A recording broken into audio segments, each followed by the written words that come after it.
how much would the production of the world increase if anyone could take a job anywhere? The answers are astronomical. So a pretty standard estimate is that open borders would double the production of the world. Why would it produce more? Because workers are more productive here than they are at home. You can take someone who you think of as an unproductive worker in Haiti, move him to Miami, and his productivity goes up by a factor of, say, 10 or 20, really overnight. He could still only speak French, and yet he can get so much more done. You can get so much of an increase in production just from moving people from one country to another.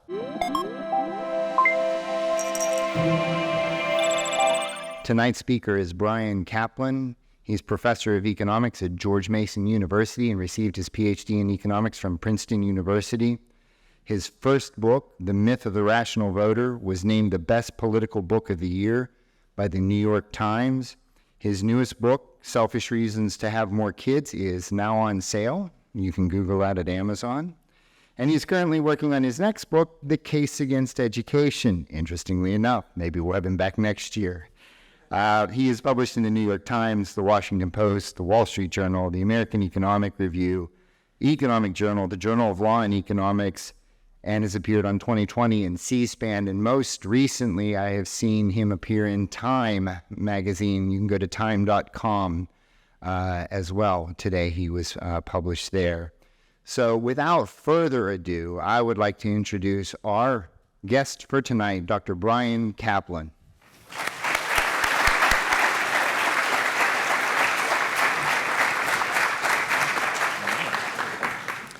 Thank you very much for having me. Thanks to the Academy on Capitalism for inviting me, and glad to see everyone turned up after dinner for meaty intellectual discussion. All right, so I want to start with a little thought experiment inspired by King of the Hill. I don't know if anyone still watches that. This is from an episode where Hank Hill and his friends from Texas get stuck in Mexico, and have to somehow, without their papers, and have to somehow smuggle by themselves back into the country illegally. Imagine that a few years ago there was a major earthquake in Haiti, so you head down there in order to help out in the relief effort. You work on it for a couple weeks, and then you're ready to go home. But at the airport, they say, I'm sorry, you're actually not cleared for travel to the United States. You can't come into the United States. So you think this is a bit odd. You head over to the embassy, stand in line for 5 hours. Finally, you get to the front, and you say, I want to come to the United States, but they won't let me. Why can't I? And the guy behind the desk says, the United States government does not have to give you a reason. We do not owe you an explanation. Seems like a fairly strange thing to say, but he said, well, I mean, come on. I mean, I really want to come. I don't like it here. It's really bad here. I can get a much better job in the United States. I don't know what kind of a job I could get here. And they say, nope, sorry, tough luck.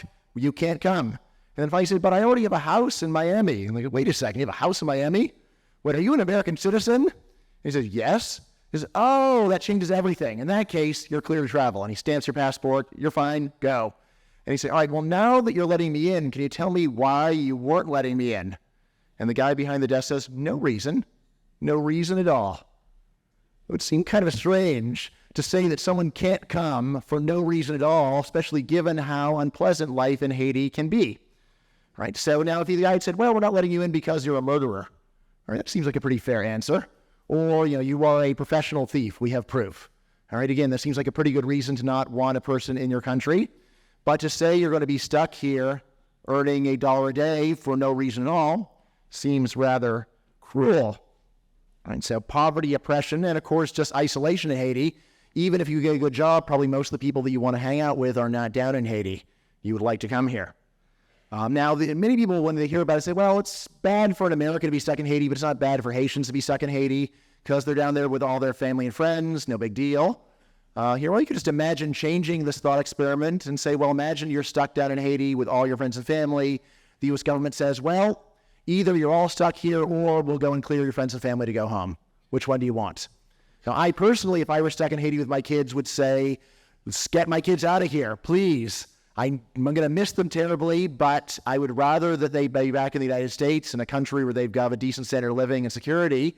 I'll be here suffering, but at least I will know that they will have a better life. So it actually would seem like it'd be even worse to be stuck down there with the people you care about than to be all there by yourself. So now the point of the story is that immigration restrictions do what is proverbially a very bad thing to do, which is to punish people for choosing the wrong parents. Usually it's considered the height of unfairness to do something to somebody because they chose the wrong parents, because of course you don't choose your parents, do you? Right? You're just born into a family. So if your dad was even a murderer, still to say, well, your dad was a murderer, so you're going to jail, seemed to be extremely unfair. Similarly, to say, well, you happen to choose Haitian parents, so you're going to be stuck in Haiti for the rest of your life, again, seems pretty unfair. Let's see. All right. Now, the point of this is not to say that immigration restrictions are definitely wrong. It's just to put them in perspective. To say that, the point of the thought experiment, to say that, at least on the surface, it seems bad to trap a person in Haiti for the rest of his life for no reason. All right? So the point of the thought experiment then is to create a presumption. The presumption could be overcome. So for example, think about something like surgery. If you were to describe it to someone who didn't know about it, you would say, well, is it all right to go and knock a person unconscious, slice them open with a knife, and then remove body organs? Is that okay? Right? And of course you would say, oh, no, that's terrible. Don't do that. Say, wow, but what if it's necessary to save their lives and they've given informed consent? Oh, well, in that case, knocking people out, slicing them open with knives, and removing body parts is okay. Doesn't seem like it would be, but it turns out it could be, right, if the circumstances were right. Right now, over on the right, we have an actual Bart Simpson line. So you may have heard about philosophers talking about when is it okay to lie. There was one philosopher, Immanuel Kant, who thought that if an axe murderer comes to your door and says, "Bow the children," you should not lie to him. It turns out actually you should lie to the axe murderer. So if you're ever in that situation, if you learn nothing else tonight, no, do lie to the axe murderer. But what Bart told his sister when he was caught lying is, Lisa, I only lied because it was the easiest way to get what I wanted. Not really a very good enough reason to lie. So the thought experiment establishes a presumption against immigration restrictions. So what proponents of immigration restrictions, which of course, by the way, are what every country on earth has. So just to be clear, I'm not singling the United States out for being the only country that does this. Of course, every country does this, although the United States did not always do it, if you remember your U.S. history. So this is not unprecedented, but it is not practiced anywhere on earth right now. So there's really two things the proponents of immigration restrictions need to do to overcome this presumption. All right, so first of all, of course, you've got to show that there's a serious problem with immigration. But secondly, there's something else that's important to do, and that is to show that there isn't any cheaper, more humane way of handling the problem. Right, again, going back to the case of, say, having your appendix taken out, suppose that after you're recovering from surgery, you're reading a magazine in bed in the hospital, and you discover that there's actually a pill that costs $1 that would have cured your problem. At this point, you get a little bit upset, saying, why did I do surgery if there was a pill that would have solved my problem for $1? The doctor comes in to check up on you, and he said, Doctor, is this article true? Could you have really avoided surgery and cured me with a $1 pill? Now, the doctor would say, you ungrateful man, I saved your life. Even if he did save your life, there's still a question of, yeah, you saved my life, but there was a much cheaper and more humane way you could have saved my life, and therefore you should have done that. And you're a very bad man for cutting me open when there was a pill sitting around that could have solved my problem just as easily. All right, so now I'm going to go over all the leading excuses. You probably heard all of these at some point. These are not all of them. There are others, and we can talk about those in the Q&A. But here they are. All right, so first, the first main argument in favor of immigration restrictions, this is probably the most popular overall, just says that immigration restrictions are necessary in order to protect Americans from poverty that would be caused by low-wage competition of all the people who would come. All right, so that's one. Another almost equally popular story is that immigration restrictions protect American taxpayers from welfare state exploitation. So the story says that immigrants would come here and go on welfare and then rip us off. Then there's a third, also popular argument, which says that immigration restrictions are necessary to protect American culture. Right? That if anybody who'd come, American culture would go down the drain. And then finally, another story that's often told, especially by some of my favorite people, is that immigration restrictions are necessary to protect American liberty. If immigrants come here, they will turn our country into a carbon copy of the kinds of countries that they ran away from. All right, so let's just go through each of these in turn. All right, so first big one, protecting Americans from poverty. All right, this story begins with some undeniable facts. There's a lot of dire poverty on Earth. There's about 1 billion people on Earth who live on $1 a day or less, and they would love to move here. right? Intuitively it makes sense that if you're living on $1 a day that you would want to move here, I assume. And furthermore, there's been a fair amount of research asking people, would you like to move permanently to another country? And yes, there are hundreds of millions of people on Earth who say, yes, I would like to permanently move to another country. Even more who would say they would like to at least temporarily go in order to get a better job and make some money. All right, then the next part of the story saying, look, if we really did have hundreds of millions of people moving from poor countries to rich countries, American wages would plummet. Right? So I think a lot of you are here getting credit for an economics class. So this seems like very basic econ. There's a large increase in the supply of labor. The price of labor, known as the wage, is going to go down. All right, so this sounds very good on the surface, but there is a big problem with this story along with a bunch of smaller problems. The big problem with this story is that when economists have tried to figure out how much would the production of the world increase if anyone could take a job anywhere, the answers are astronomical. So a pretty standard estimate is that open borders, where anyone can take a job anywhere, would double the production of the world. So over on the right, this is a summary of different studies that have tried to ballpark how much would the gain be from letting people move from poor countries to rich countries. Now again, no, this is not just saying that if we had more people here, we would produce more. This is saying that if we had more people here, the world would produce more. Right? Why would it produce more? Because workers are more productive here than they are at home. Like you can take someone who you think of as an unproductive worker in Haiti, move him to Miami, and his productivity goes up by a factor of, say, 10 or 20, really overnight. He could still only speak French, and yet he can get so much more done. Right? So you just understand the logic. Why would it be that you can get so much of an increase in production just from moving people from one country to another? So imagine that you had 1 million farmers stuck in Antarctica. So they are farming the snow. They're getting almost nothing grown, just enough to eat, just barely enough to stay alive so they can farm the snow the next year. Right now, what would happen if finally a country were to lift its immigration restrictions and say, fine, Antarcticans welcome, you can come here?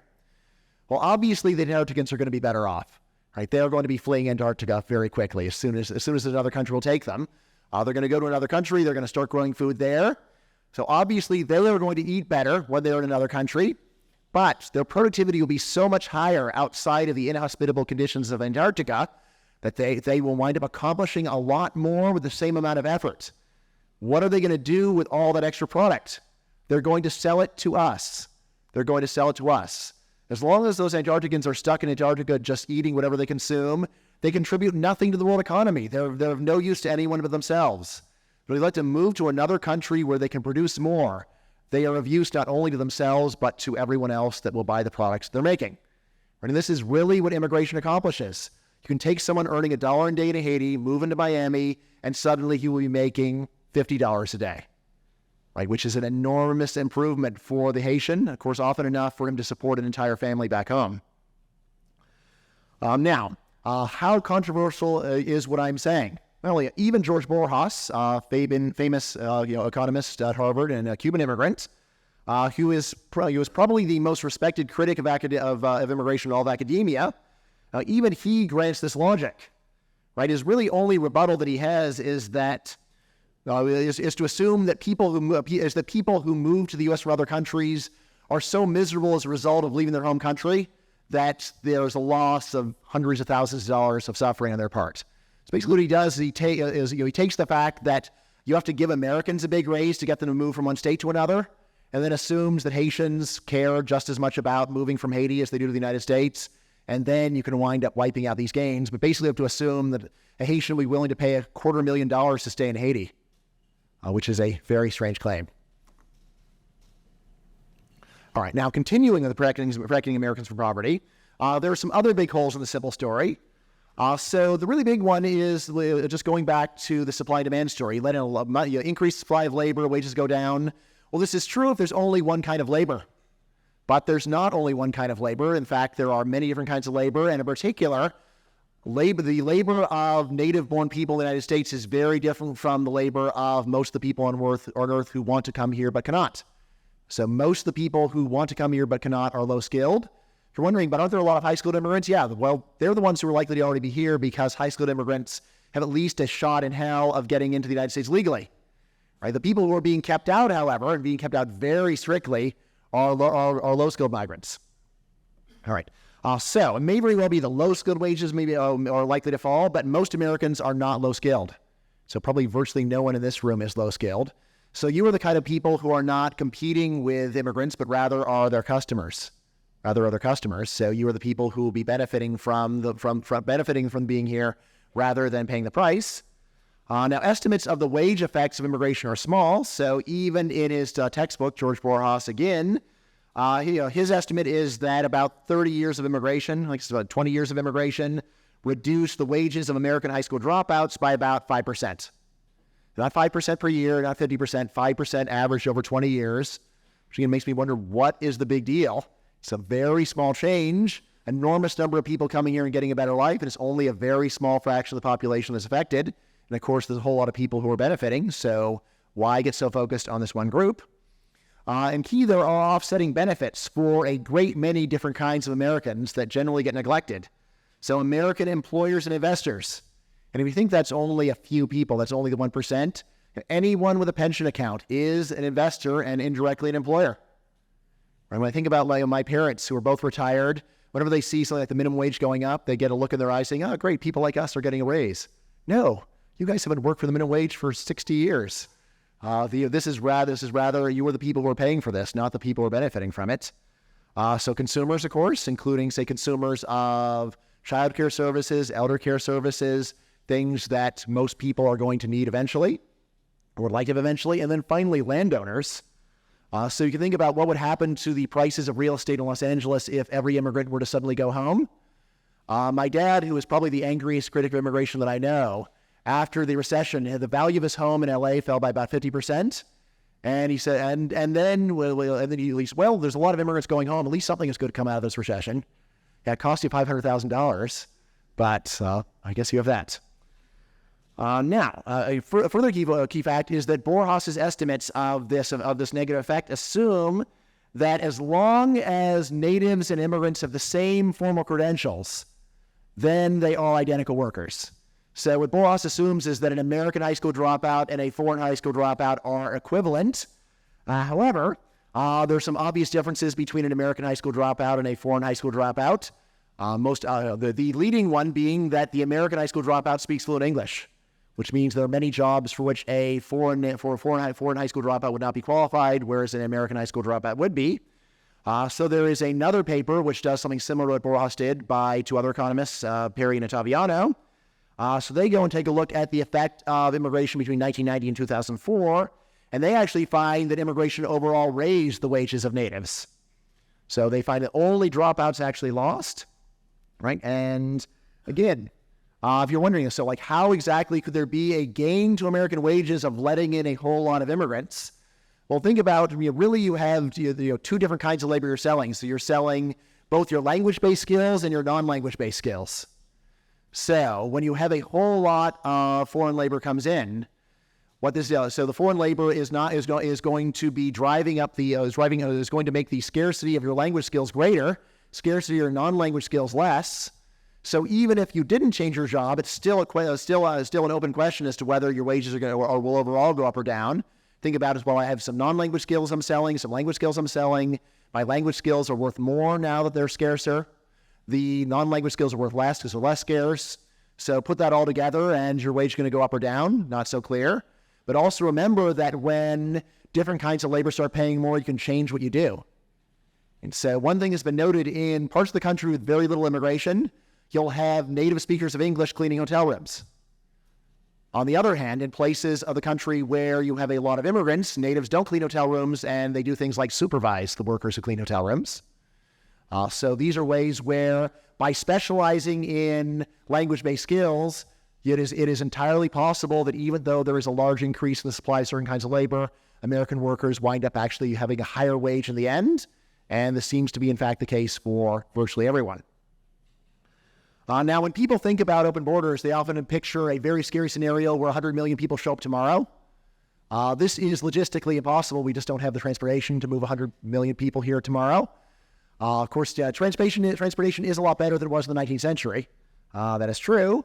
But this misses a key point about how free markets actually have their own kind of regulation of mobility, right? It is a voluntary regulation, but still it winds up persuading people not to do things that lead to disaster.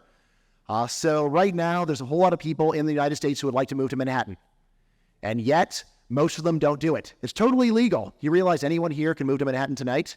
Just pack your bags and go, and you can sing Frank Sinatra the whole way, or anybody. But totally legal. But most of you are not going to do it, right? And if you ask people who like New York, why don't they go? The answer, based upon a YouTube video, is the rent is too damn high. The rent is too damn high. It just costs too much to live in New York City. Right, so this is a way that New York City convinces people who is perfectly legal for them to move to not move until, of course, housing has been built for them. Right now, New York City is really hard to build stuff. So in that case, most of the housing never gets built, although things are not as bad as they used to be.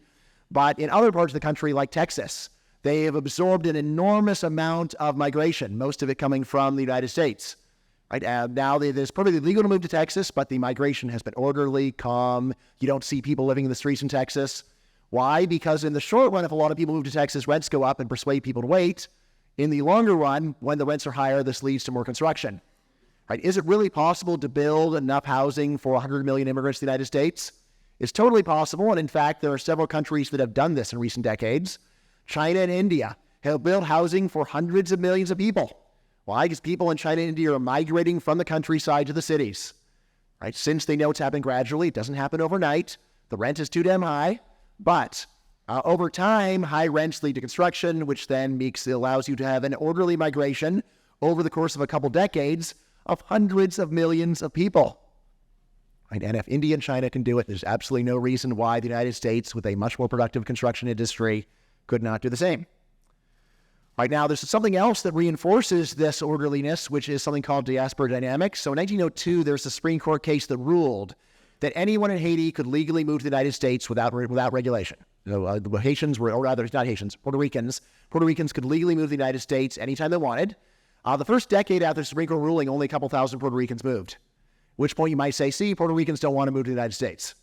However, over the next 10 years after that, the numbers went up to about 10,000, and 25,000, 50,000, 100,000, 200,000. Over time, over half of the population of Puerto Ricans have moved to the United States. It's taken over a century. And so, what was going on? Well, this illustrates a general point, which is people generally don't like moving to a country unless there are already people from their country there. People don't want to be the first person from Nepal to move to a country.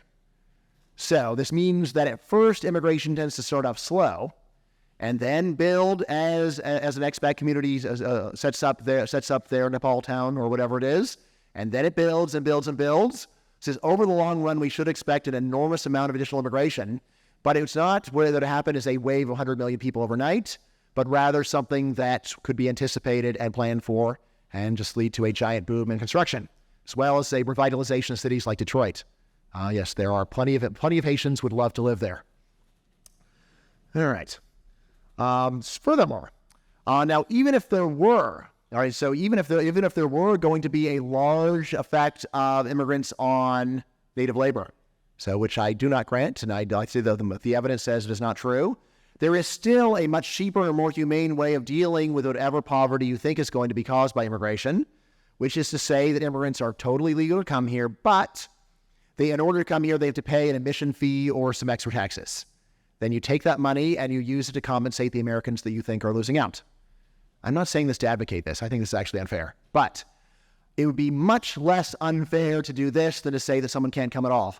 If you imagine going to Haiti and say you're free to go and shine shoes in Miami, but you're going to have to pay a 40% income tax. How many Haitians would say, forget that, I don't want to do that. It's totally unfair. In fact, as you might guess, that would still seem like a fantastic improvement for them, right? And if you were really worried about the effect of immigration on American poverty, this is a much better way of handling the problem than keeping people out. Thinking, like, how do we know that we'll be able to get enough out of them? Precisely because productivity is so much higher here. Productivity is so much higher in the United States that you could go and take half of the gain that immigrants get and still leave plenty of incentive to migrate and still have a whole lot of benefit to spread around to whoever it is that you think is losing out. All right. So next big story that people have about immigration is that it's necessary or necessary to restrict it in order to protect American taxpayers. This too begins with some simple and undeniable facts. So the American welfare state pays more for idleness than many countries pay for work. So Haiti. Yes, being on unemployment insurance in the United States gives you a per capita income that is way above a rich person in Haiti would have, much less an average worker in Haiti. All right. So when you realize that someone could be on welfare in the United States, earning more money than they make working hard in their home country, makes sense to be nervous that people might come to the United States just in order to go on welfare. Right? And even Milton Friedman, who is probably known to many of you here. I heard some people telling Milton Friedman jokes, so it must be well enough for people to joke about him. He said in an interview, quote, "You cannot simultaneously have free immigration and a welfare state." I love Milton Friedman, and his grandson went and ran a birthday party for my kids once. So other people have clowns, and we had a Friedman. But it doesn't mean it doesn't necessarily mean he's right. He was wrong about some things once in a blue moon. And I'll say Milton Friedman was actually wrong about this. So here's a key fact about the American welfare state. Most of the money goes to the old, not the poor. If you actually look at the budget and see where the big ticket items are, the big ticket items are Social Security and Medicare. And actually even Medicaid, which we think of as going to the poor, a lot of that actually goes to middle-class people who have exhausted their retirement savings and then have their nursing homes paid for by the government. We're seeing people who could have saved more or bought insurance if they knew that it was their problem. So actually out of the money the government spends in transfers, it is primarily actually spent on the elderly and not the poor. Spending on the poor is actually pretty modest. All right. Now, new immigrants tend to be, new immigrants, especially immigrants that aren't currently allowed to come, tend to be poor, but they also tend to be young, which means that you can expect them to be paying taxes for many decades before they're collecting. I've heard some people say, well, this just prolongs the day of reckoning for Social Security. So yeah, we'll stay fiscally sound for another 50 years thanks to immigration, but then we'll have problems. To my mind, this is a lot like saying, well, these drugs will only prolong your life for 50 years. If you can postpone a problem without making it worse in the process, it's always good to postpone a problem. So if you postpone a problem and it just gets worse and worse and worse, like you ignore your appendicitis and then it ruptures, that's not good. But if you could just delay all your health problems for 50 years, it is complete common sense. And similarly, if by letting in immigrants we could actually delay fiscal crisis of Social Security for 50 years, that would be a great gain. All right. Now, an extra upside of immigration is that normally the country of origin pays for immigrants' education. So people often talk about the children of immigrants going to public schools. They really mention that their parents didn't go to American public schools. They were educated at the expense of their home countries. So whereas for an American family, U.S. taxpayers pay for the parents and the kids, for an immigrant family, U.S. taxpayers only pay for the kids, which is a bargain, which is actually a great bargain. So essentially when you get an immigrant, they start working immediately usually. They may not have kids, but if they do, at least you didn't have to pay for their education. And that is, of course, one of the greatest expenses that U.S. taxpayers bear right now is the cost of public education. Now, what does the net effect come out to? Well, there's an economist that maybe you've heard of, Julian Simon, but he's not the only one to calculate that the average immigrant is actually a net taxpayer. So when you go and just compare all the amount of benefits that immigrants collect versus all the taxes they pay, crunch all the numbers, at least some economists have come up with a positive sum. So immigrants are actually paying more in taxes than they take in benefits. Most people have a lot of trouble believing this, and I will say if I didn't know me, I wouldn't believe it either. And of course, I'm not going to bore you to death after dinner by going through a bunch of spreadsheets to do all the math. But if you're curious, the data is out there. But I just want to convince you it's not as crazy as it sounds, right? And why? Well, because a lot of government spending is what economists call non-rival, which means that the amount the government spends has little or nothing to do with population. So suppose there were a baby boom in the United States, there's 5 million extra babies. Would anyone get up and give a talk saying we need to build more nuclear weapons to defend the babies? Think of the children. These babies are undefended. We have 5 million more and we haven't spent a dime on extra nukes in order to take care of them. Right, this would be a very strange claim because whatever your views on foreign policy, clearly we could defend 5 million extra babies just as well with whatever the nuclear arsenal we have. Because the cost of doing it really has nothing to do with population. The same thing really goes for service on the national debt. So whenever countries talk about secession, the issue always comes up. What are we going to do with the national debt? So during Scottish secession, if I had been Scottish, I would have had the position, does the national debt say Scotland on it? Well, then Scotland's not paying it. And if the Scotland could get away with that, then everyone in Scotland would be debt-free. And then what would happen to everybody left behind outside of Scotland in the United Kingdom? Their per capita debt that they owe would be up by 10%. That's roughly 10% of the people in the UK are from Scotland. All right, so now what does immigration do? It's the opposite of secession. It's bringing, rather than some people leaving your country and escaping the debt and leaving you with the bill, it's some people coming into your country and getting on the list of people who owe that bill, right? Which is good for the people already here, although bad for the people in their home countries. Of course, if a country were to totally depopulate, then there'd be no one left to pay the debt, but they'd be paying ours. All right. Now, a further result, which is actually this is one of the less publicized things Milton Friedman said. He actually said, well, there's one kind of immigration that's always good, illegal immigration. The illegal immigration is the good kind. Why? Because illegal immigrants are eligible for essentially no benefits, very little emergency room care. That's actually a very small part of the budget. So, and yet illegal immigrants very typically pay taxes. In fact, if they have a fake Social Security card, they're paying taxes on a fake Social Security account. And who gets the money that is paid in on fake Social Security accounts? U.S. taxpayers get it, right? It's just it's some money paid on an account that doesn't exist. All right, so that does not lead to any checks ever being cut when you pay money in on an account that does not exist. All right, so people who pay taxes on fake Social Security numbers are a pure profit from the Treasury. So if anything, this is a reason to be especially happy about illegal immigration. So Milton Friedman said this too, so worth pointing out. So if we do want to say he's right about everything, then let's him be right about this too. All right, now just full disclosure, so there are plenty of economists who are not as optimistic as Julian Simon. However, there's almost no serious researcher who finds a big negative fiscal effect of immigration. So there's some finding a modest positive effect, some finding no effect, some finding a modest negative effect, but no serious researcher finding a big negative effect of immigration for taxpayers. Now, furthermore, even if this claim were true, there is clearly a cheaper and more humane way of dealing with this concern, namely freely admit immigrants but make them ineligible for benefits. So you can come here, you can work, you pay taxes, but you cannot collect welfare. This is something else that you could do.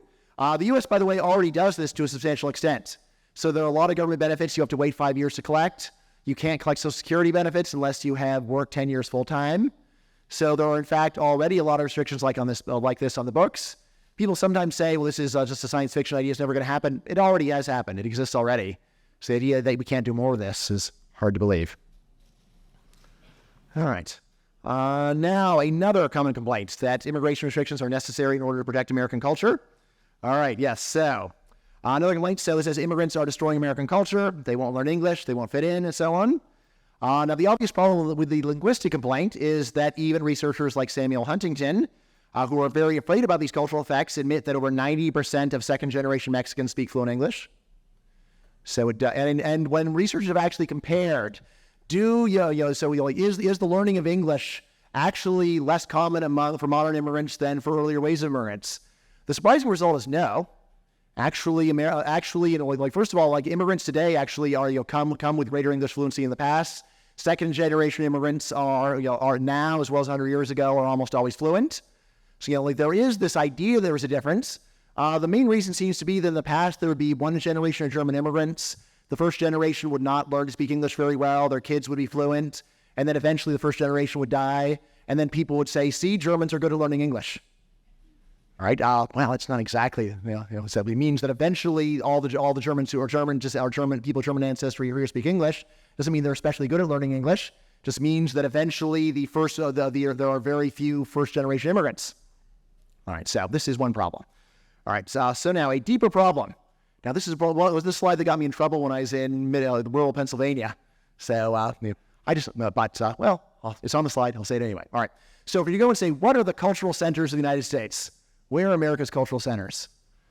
So I think most people would say, well, it's going to be New York and California. That's where the movie industry is. That's where the television industry is. There are plenty of other states that have a lot to recommend them, but if you work for the West Virginia Tourism Bureau, you would not say West Virginia is a cultural center of the United States. Instead, in your pamphlets, you would talk about the natural beauty of West Virginia. So, similarly, The areas of the United States that are known as being its cultural centers are places that actually have very high immigration. Right? You may say, well, maybe that's just coincidence. It's hard to see that it is coincidence when you see the very high foreign-born percentage working in the entertainment industries. And also, there's another form of culture that almost everyone appreciates. This is food. Yeah, so I think my dad's favorite thing to ever come out of Latin America is a Peruvian restaurant in Fairfax, Virginia, called Wild Chicken. So when my dad gets off the plane, almost the first thing he'll ask is, can we go to that good chicken place? All right, so this again, it's very clear what the connection between immigration and improvement in cuisine is, because the immigrants are so clearly providing the improved cuisine personally. Without them, it wouldn't be here. And eventually, of course, Americans may learn to cook Thai, but if there were no one from Thailand here, not very likely. Right now, so is this causal? At least for food, it seems the answer is clearly yes. Now, even if this complaint were true, there are much cheaper and more humane alternatives if you were concerned about protecting American culture. So you could say anyone can come here, passes an English fluency exam. If you show that you're fluent in English, you can come. This would immediately make several hundred million people on Earth eligible to come here, because knowledge of English is very widespread. I have a number of students who have their first time they ever were in the United States was when they came to when they showed up in Fairfax, Virginia for George Mason. Many of them speak excellent English. Where do they learn it? Sometimes in school, but a lot of time they just say they learned it from television. I had a Peruvian student who spoke perfect English with no accent. I couldn't even believe she wasn't from the U.S. And I said, well, what, did you go to an English language school in Peru? No, I went to a German language school. Well, then how is this possible? I watched a lot of Friends. All right, and that was enough. All right, but anyway, so if you really were concerned about this, you could say, well, let in anybody who passes an English fluency test. This would, of course, immediately make an enormous number of people eligible, but also would provide a very powerful incentive for people who are not currently fluent to become fluent. Think about people who are willing to spend several years' worth of their income on hiring a human smuggler to get them through the desert for a 50-50 chance of getting in.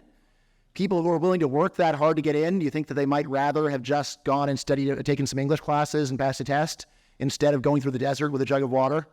Probably a better way. Now, many people say, no, it's not just English. We also want knowledge of our culture.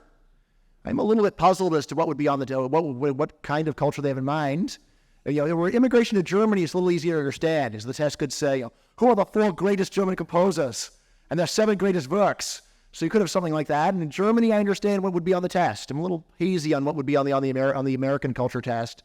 Could be how many points is a touchdown, or name the 6 main characters on Friends. But still, whatever it is that you think that everyone in this country should know, you could put that on a test. Say that if you pass this test, you can come in.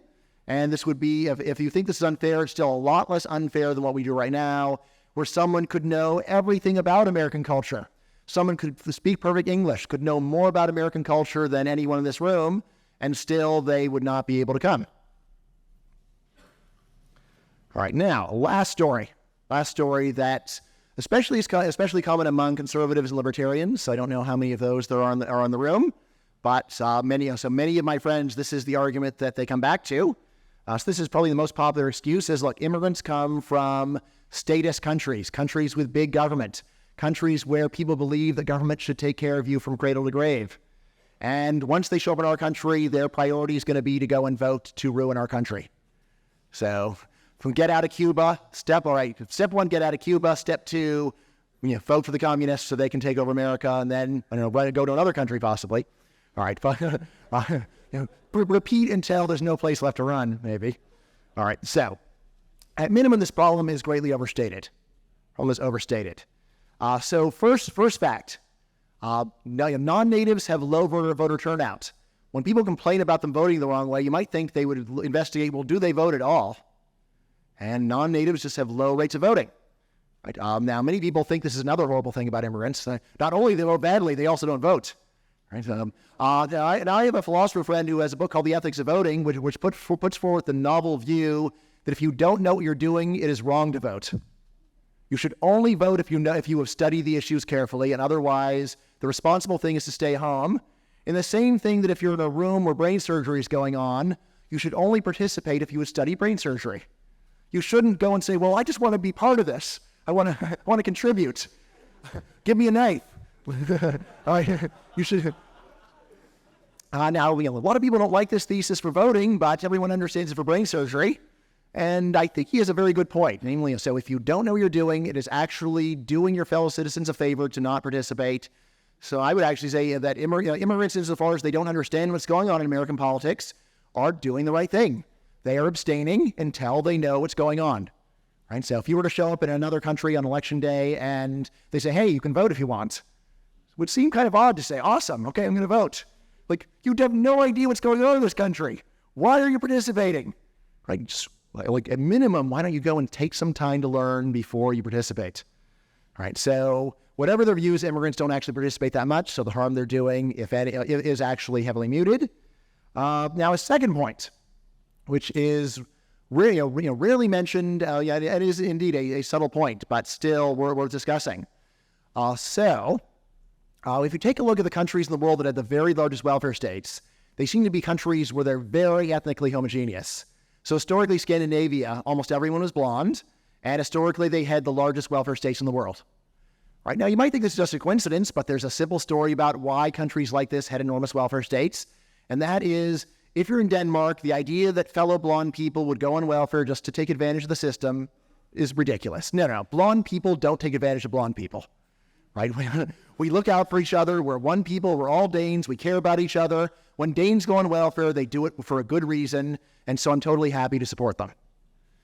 Right? On the other hand, in countries that have smaller governments, what researchers notice is they tend to be ones that are more ethnically divided. So a common answer, why is it that the United States is a smaller welfare state than Europe, is precisely that America is more ethnically diverse. So when people think about the people collecting welfare, they often think about it being people not like them. So now this does not mean that people actually hate the other people in other groups. It just means they don't love them that much. So Danes love other Danes in a way that Americans don't love other Americans, because other Americans might be more different from you than Danes are from other Danes. All right, now, this is a casual observation, but it also was noted that West Scandinavian countries started taking in more immigrants. The welfare states started shrinking. And the welfare states started shrinking in substantial part because voters, when they noticed that there were people around who were not blonde, started thinking, maybe there's some people here who might be taking advantage of the system. Maybe there should be some time limits. Maybe the benefits are too high. Right? And this really is the way that people seem to think. Now, a lot of the research that's been done on this is actually being done by Europeans who are both pro-immigration and pro-welfare states, and their own research scares them. The research is like, oh my God, there's a horrible tension between two things I love, immigration and the welfare state. What are we going to do?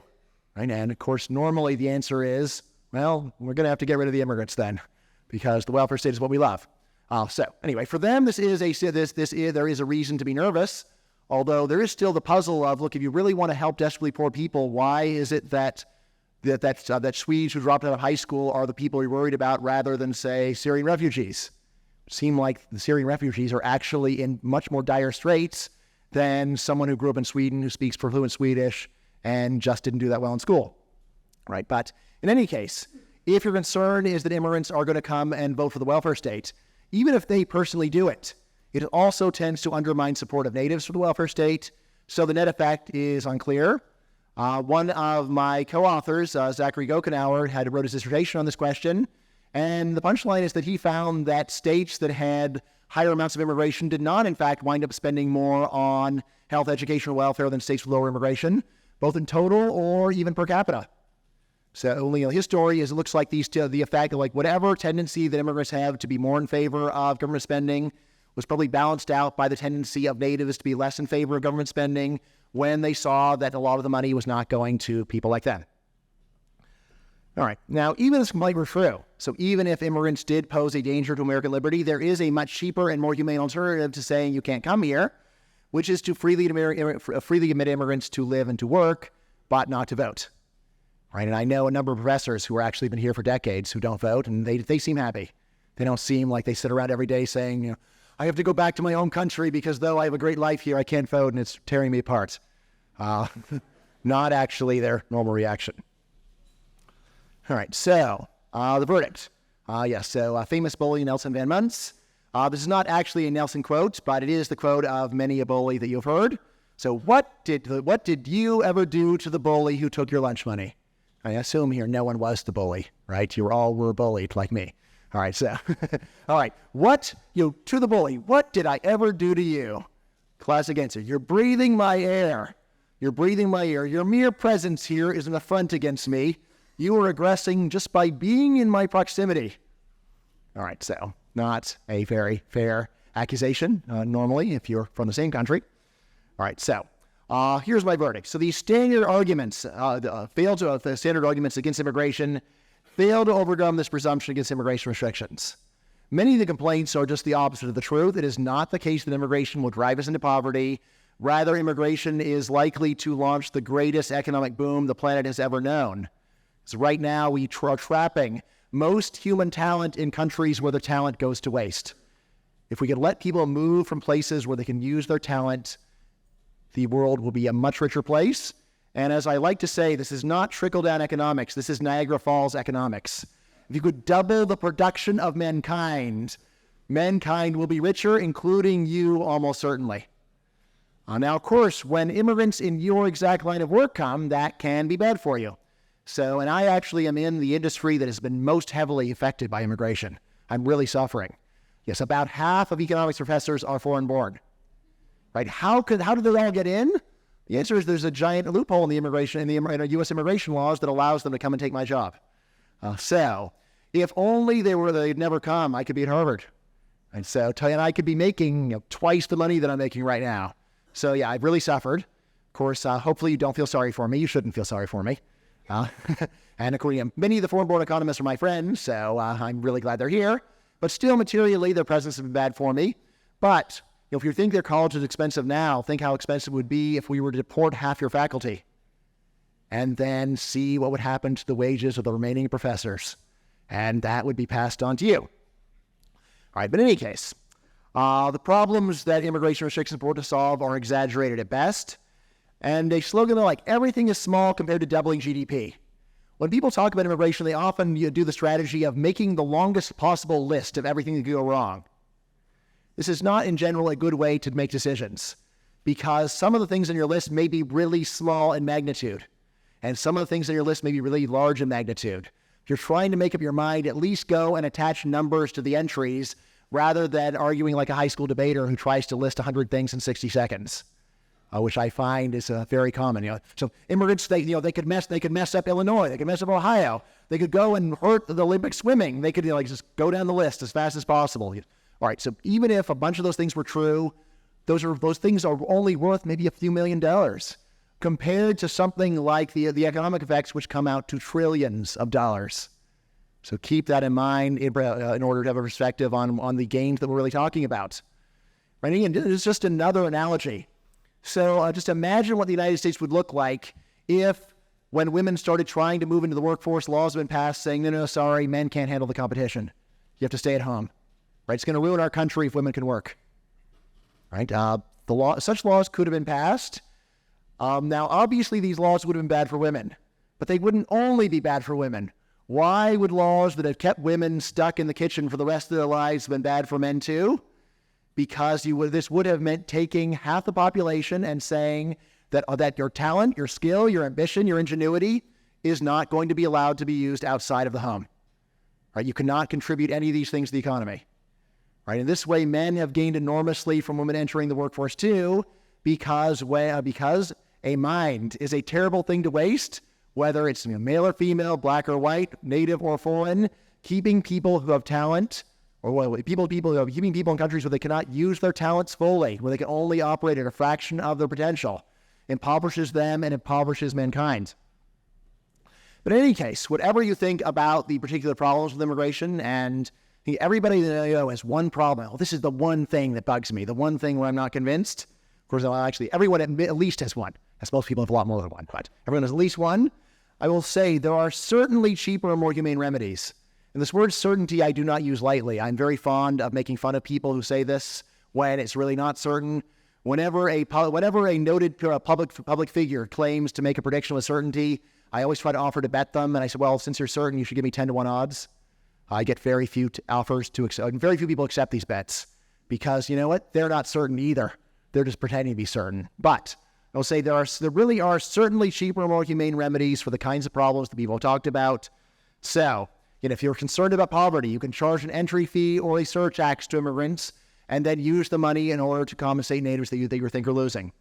If you're concerned about immigrants abusing the welfare state, you can say that there are welfare eligibility requirements. You have to be here for 10 years to collect, or you have to pay $100,000 in taxes before you collect. There are many different ways that you could do it. If you're concerned about immigrants not learning English, you can test fluency of English to come in. Concerned about cultural literacy, test their knowledge of U.S. culture. Concerned about them voting the wrong way, you can say that they are not allowed to vote. These are all possibilities, all things that are open, which address the complaints without the collateral damage. Right? So now somebody said, so what is the best case against immigration, or the best case for the status quo? So here's my answer. Right? The only halfway decent case against immediate open borders is what is often called by environmentalists the precautionary principle. Saying, look, well, we know that we're not all burning alive right now, right? All right? And if a change happened, we could no longer be sure that we will continue to remain not on fire. So until we're sure, let's not do the change. All right, let's not do the change. Until we can have a guarantee that change will not have bad effects, let's not do it. All right, now to me, this is a crazy principle, because what would actually pass it? The internet. Should we have allowed the internet to happen? How can you be sure the internet won't lead to bad things? What about Skynet? What about the Terminator coming? All right, these are all possibilities. Yes, there is a think tank called the Machine Intelligence Research Institute, where they spend all day worrying about how to prevent the machines from taking over and destroying us. All right, so people worry about this kind of stuff. It seems like a very real possibility to me. But again, if you really think you shouldn't do anything until you're sure, what can you do? Of course, you also couldn't drive home if you couldn't do anything until you're sure. Right? How do you know that you won't get killed on your way home? Maybe better wait till the middle of the night when there's no cars on the road. At least that'll make things a bit safer. Or maybe you should buy a tank and drive that home. Make that a bit safer, something like that. All right, so you can say, look, so far so good. Our society right now is pretty good. So why should we go and do anything that might possibly upset it? Who knows what's going to happen if immigration drastically increases? Say we can have a high confidence that there are going to be a great many improvements, that overall things will be better. But, do I have absolute certainty that things will not go wrong? No. But no one who advocates any important change can be certain about that either. And yet we do all of those too. And with good reason, because if we didn't do anything that could where we were not certain of the effects, we would still be stuck back in the Stone Age. So I'll leave it there. Am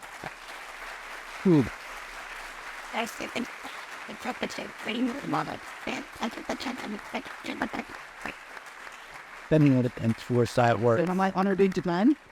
We're doing okay. Thank you very much, Dr. Caplan, and thanks again to the Academy on Capitalism and Limited Government Fund for making this possible, and the local donors who support the Academy. Dr. Caplan will now take questions. We're trying to hook up his lavalier mic because he's been standing up here so long. It's nice to rest his feet. Please state your question loudly, and Dr. Caplan will repeat the question, and we'll do our best to answer it. Maybe wait a second here until... All right, so do you want to field your own? Sure. All right, Dr. Caplan can field his own question. So if you have a question, please raise your hand, and he'll sort it out. All right. Everyone's convinced then? Yeah. Over there? Sorry. There was. You're pointing at someone, but I don't see you're pointing at. Oh, over there. All right. So, is there a mic for them, or? We were supposed to, and I don't see one. So, all right, no, so maybe we should wait for the people to file out, so that it's going to be hard to hear. All right, we can do that. Yeah. So you have dibs. All right, just wait a minute for people to file out so we can hear. And your mic direct me into the camera, so you can get the question. Oh, good. Absolutely. All right, I think we can hear now. Oh, so sorry, can you speak up, please? Say not into pros and I'm in sure you got to I think we're in this wide open image. I think they just let us back. We're going to let him say like get in liberation to take like that. How big of a role will what? Sorry, I still didn't hear you. It was miscegenation?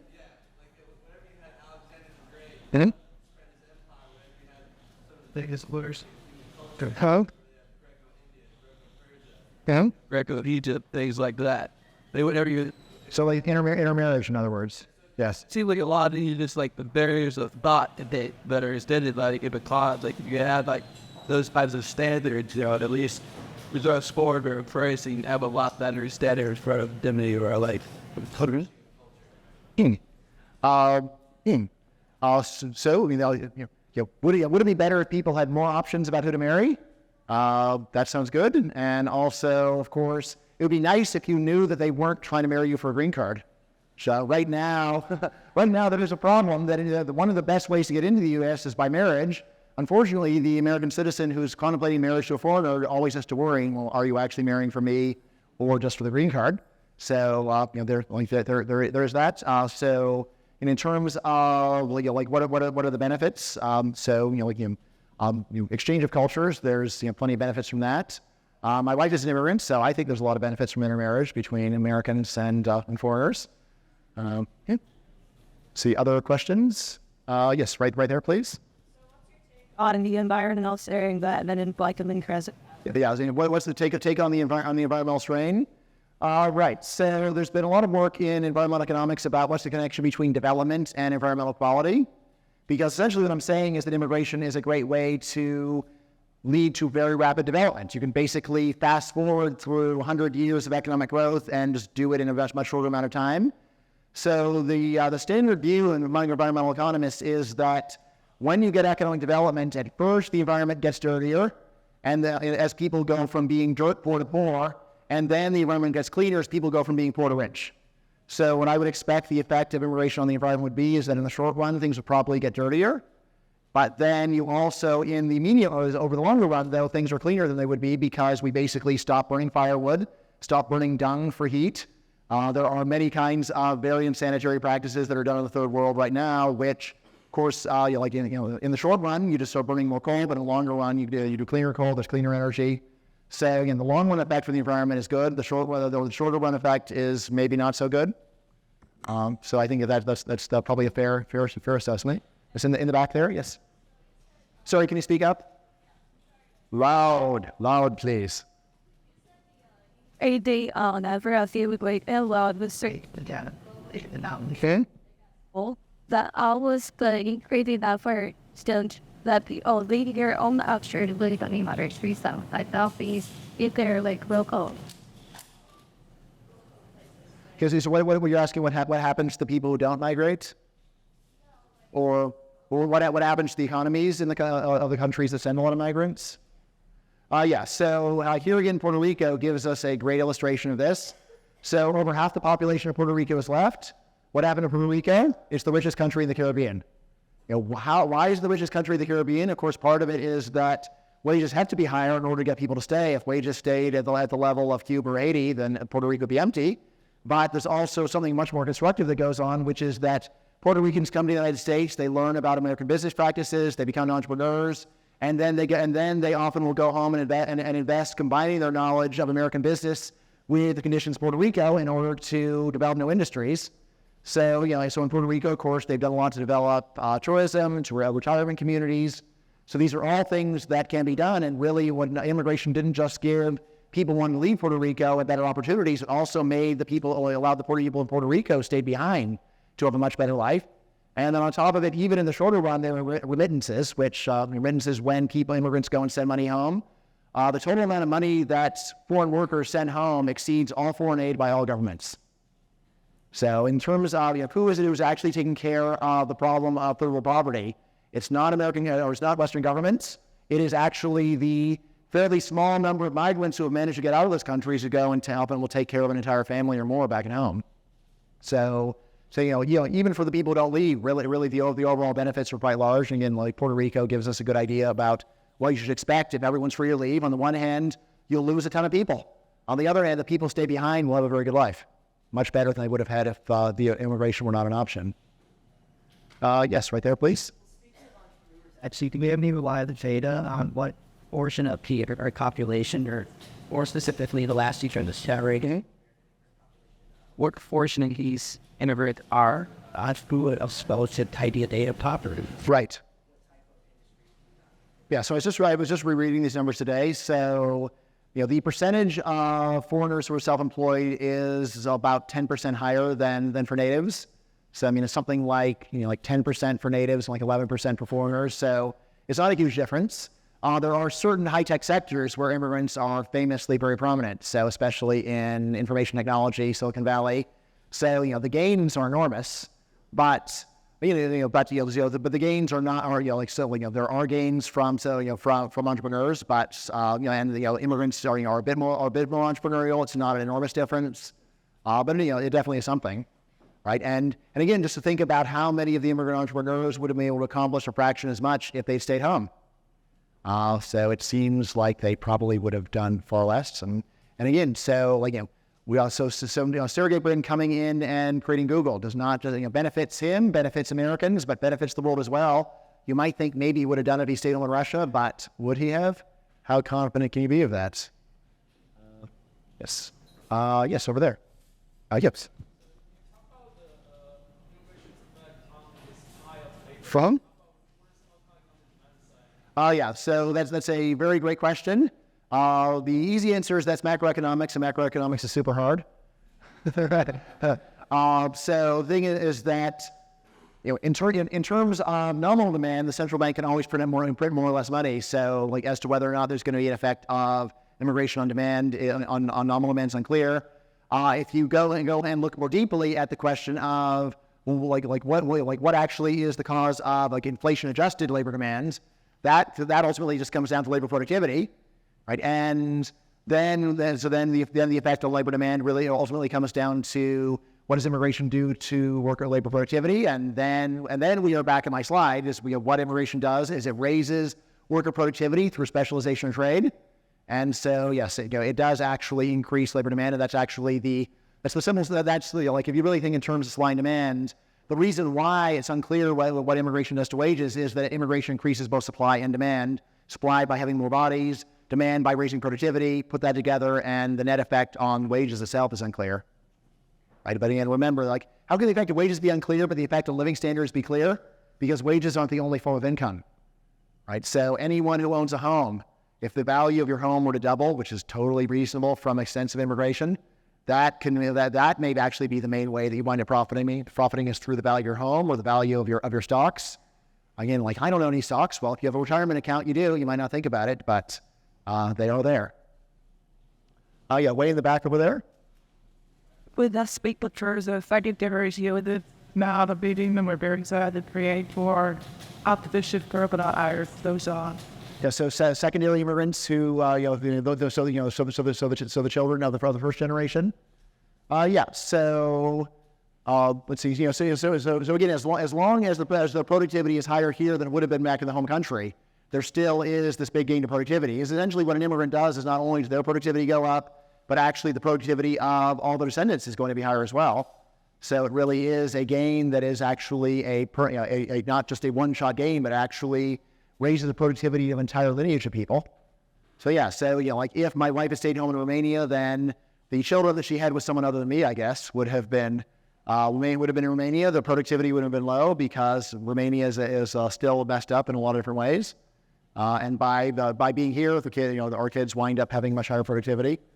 So again, in terms of competition, so then they are competing more directly with higher skilled Americans. Although again, remember that the effect on labor is not the only one. You also need to think about effect on innovation and consumers, investors, employers, and one empirically probably one of the very biggest that gets ignored is just landowners. Like I say, when the recession of 2008 led to a large decline in the population of LA. My dad lost half the value of his house, and he wasn't happy about that, but he was very happy about all the people left. I tried to say there's a connection, between enormous numbers of people leaving and your house being worth less. But so I'm not changing my dad's mind on this. I've accepted that at this point. Yes, right there. Okay, so what's your stance on what we should do with the illegal immigrants that are in this country? Yes, my stance is amnesty. Yes, so they give them a piece of paper saying, you know how right now you're considered a criminal? We forgive you. Ideally, I'd like to ask us for them to forgive us, but I don't think that's too likely. So So like so we go, well, my view on illegal immigrants is they are doing what almost any responsible person in their situation would do. If you were stuck in Haiti and you get looking at your kids starving and you could go and get on a boat and shine shoes in Miami, and someone says, yeah, but it's against the law of the United States to shine shoes in Miami. I think almost everyone here ultimately would say that law seems really unfair. Why is it that I'm a criminal for wanting to shine shoes? And why should I let my kids be hungry because of this law? So that is my view. Is there should be a real amnesty where they're allowed to stay and nothing is done to them. So in the same way that for many other laws that people break and yet it turns out the law was really bad, then why actually enforce it? And so after Prohibition, we could have gone and continued trying to hunt down everyone who consumed alcohol during Prohibition. But we just let it go. All right, whatever. All right, yeah, you broke the law, but it was a really bad law, and law enforcement resources limited, so why not just forget about it? Let's see, but yes, you. Yes. Like a lower or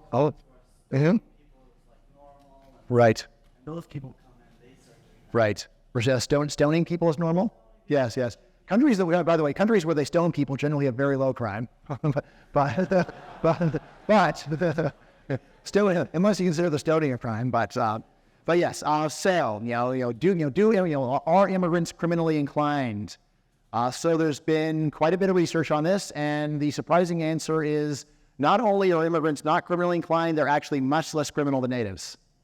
So the foreign-born people in this country, whether legal or illegal, have substantially lower crime rates than native-born Americans. So if you should be scared of anywhere, you should be scared walking around the native-born population areas of the U.S. The immigrant neighborhoods are safe. Right, those are the areas where actually very little crime winds up getting committed. I know this is the kind of thing where it's hard to believe. I'm just sitting here. All I can say is just go to Google Scholar and Google immigrant crime and look at the work on it.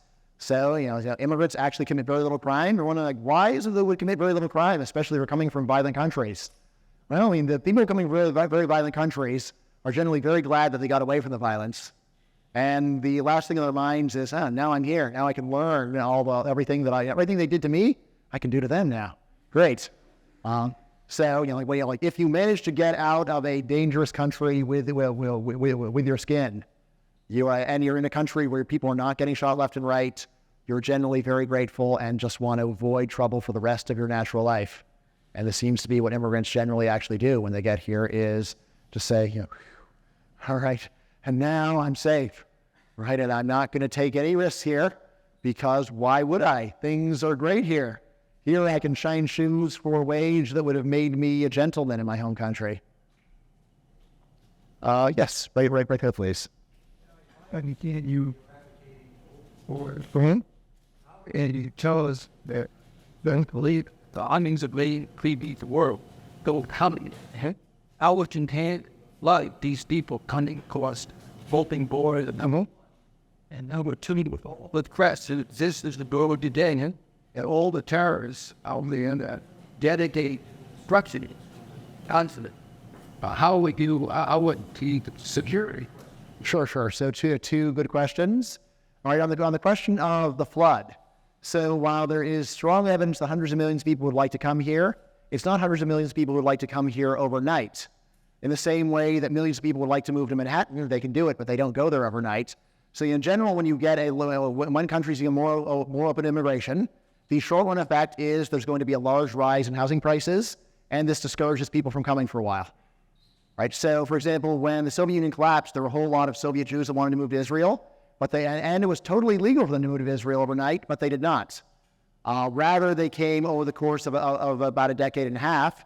What was keeping people from packing their bags the day that the Soviets said that they were allowed to leave was packing their bags as they said, in the short run, it's going to be real, rents are going to be really high, and it's going to be hard to find a job, so I'm going to wait for things to settle down. Right, and in this way, this leaves plenty of time for the building of additional housing for the people who want to come, for building of the new industries that are going to employ all the people who show up. Because, if 100 million people showed up tomorrow, then it would be a disaster, right? But this is not the way that's going to happen, because markets have their own incentives, own ways of getting people to adjust their behavior to avoid bad things from happening, or things that would be good and happening over a longer term, be bad in the short term, that encourage them to spread out. In terms of what about security threats? So again, of course, open borders does not mean no borders. So again, still no reason why you cannot go and vet people to see whether they have a criminal record or do a background check. My own view about these threats is I think they actually are greatly overblown. The number of people that's been killed in car crashes since 9/11 is about 150 times as many people as were killed in terrorism. So I know this is another extremely controversial view that I'd probably have to have another talk on to have any hope of persuading anyone. But I am very big on looking at statistics rather than television to find out what is a serious problem. So if you look at television, it appears that terrorism is one of the most serious problems facing the country. If you look at statistics, it would look like auto fatalities is a vastly more serious problem. If you think about all the money that was put into the war on terror and what if that had been spent on driverless cars, if we might all have driverless cars right now, which, as you probably know, are much safer. Right? Once we're all on them, then we're going to be very safe. We basically end auto fatalities. So there are plenty of things that you can do in order to go and vet people for your concerns. Like even if you felt like, well, there's just no way you can ever tell whether someone from the Middle East is going to be terrorists, so don't let any of them in. I would disagree with that, but I would still say, all right, fine. We can still let in everyone from Latin America. We can let everyone from China, everyone we can let people in Japan. So this would still leave an enormous number of people who can come in. So now my other view on terrorism, right, just again to pick up another very controversial topic, is I've often noted that critics of immigration say it's really easy to get into the United States. Well, how easy is it? Well, from Mexico, which is the easiest country to get in from, it costs about $3,000 to hire a human smuggler to bring you in. Is $3,000 a lot? Well, it's a lot for a rural Mexican. However, suppose that you were a dedicated terrorist and it turns out it only costs $3,000 to get into the United States from Mexico. Does that sound like a big barrier to you? It doesn't sound like that big of a barrier to me. So why is it that we have not seen any known terrorists coming from Mexico into the United States when it only costs $3,000? And how hard can it be to get into Mexico? It seems like it's not hard to smuggle your way to Mexico. $3,000 to get from Mexico to the U.S. So why haven't we already seen a lot of terrorist attacks coming in from Mexico?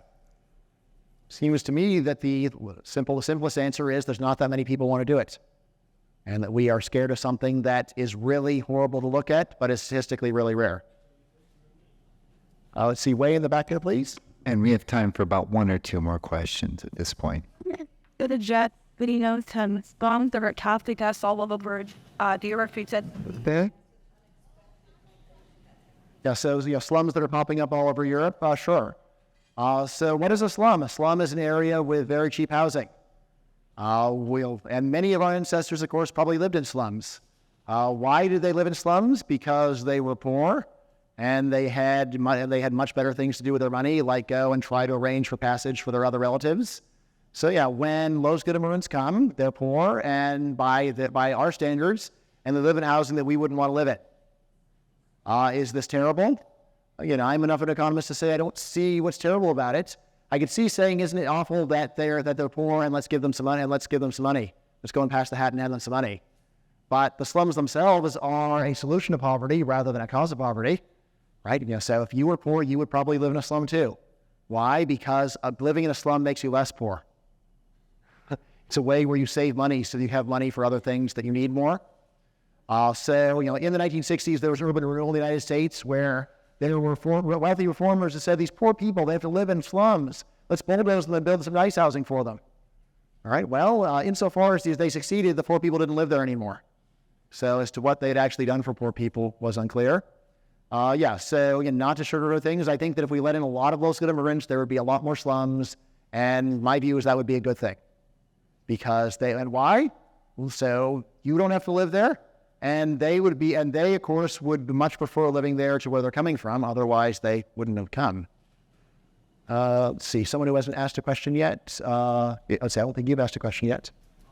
So, automation taking low-skilled labor is smaller for and all drivers going ahead to set it to be low-skilled labor.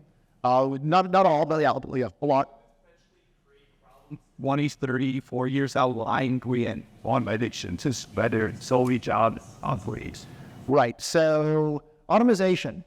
There is a popular view that automation is going to destroy all or almost all low-skilled jobs. If you go and take a look at the Bureau of Labor Statistics forecast, however, you get a very different story.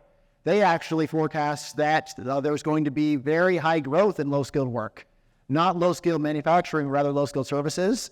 It's like, what kind of low-skilled work are we talking about? Elder care, most obviously. So one of the very fastest growing occupation in the United States is elder care. It's expected to keep growing by even more because the population is getting older. So these are the kinds of places that low-skilled workers are likely to be working in the future. And it is not the case these jobs are disappearing. They're actually expanding quite rapidly. In fact, in terms of the jobs that are disappearing most quickly, it looks like it is middle-skilled jobs. So not high-skilled jobs, not low-skilled jobs, both of which are actually enjoying healthy growth. It's middle-skilled jobs, so like being a secretary. Those are the jobs that actually seem like they are the ones that are suffering from automation the most. So and actually so like middle skilled immigrants are actually the rarest kind of immigrants. Right now, immigrants tend to be either legal high skilled or illegal low skilled. So should we do one more question or the most important question in the room, left in the room? Which one is that? Let's see. How about way in the back? Yes. It'll be that region called strategy, not in region, not the most amount the top of the society. Let's see. So immigration could remove Native Americans from like dominance in American society. Yeah. Well, there's a whole lot of awesome immigrants out there. So yes, of course. I mean, I can understand if you were already at the top of American society, you might be a little worried about this. But if you're not, wouldn't you want to have your pick of the most awesome people in the world to be at the top rather than just being stuck with whoever happened to be born here? So again, if you think about, so Silicon Valley, right? There's a whole lot of awesome foreigners in Silicon Valley. What have they ever done for you? What? Would you want to have been stuck with only the talent of native-born American elites? Seems to me that it's much better that we had the pick of the world rather than just having to settle for the most talented people that happen to be born here. The woman in the middle there raised her hand since the beginning. Oh, okay. All right. Do you want to ask your question? Okay. All right. Sure, why not? We're already here. That most of these immigrants will send them over to urban areas and urban areas to stand. That's going to put a lot of pressure on the more rural areas, especially rural agriculture. So my question is, how would American agriculture adapt to both increased population and decrease of farmland? So, I mean, the main fact about American agriculture is that the amount of land under cultivation has declined and agricultural areas have lost an enormous amount of population, which when people think about depressed rural communities, a lot of that depression is about most of the people have left. So, I mean, while it's true that a lot of immigrants will move to cities, but still, there's also plenty of immigrants who are going to move to rural areas. So it seems like it's going to wind up expanding the population there too. And again, so there is a lot of land that has gone out of cultivation. So this is actually a way that agriculture can be revived. I mean, right now, of course, there are plenty of agricultural communities that basically wouldn't exist if they didn't have illegal immigrant labor to work there. I once gave a talk like this in Ventura County, which is one of the main agricultural areas in California. It was the elite of Ventura County. But it's a very unusual elite because almost all of them employed illegal immigrants. Or we were the bankers for people employed illegal immigrants, so they were unusually open to this message. They at least said, wow, you mean I'm not a terrible person? Yeah, so there's actually plenty of reasoning. There's plenty of agriculture that is not profitable right now that would become profitable again if again, agricultural workers that currently are eking out a bare existence in their home countries could come here and take all of their talent and skill and combine that with American agricultural techniques, and really, there's really so much more that can be done. All right. Well, thank you all very much for coming out tonight, and thank Dr. Caplan.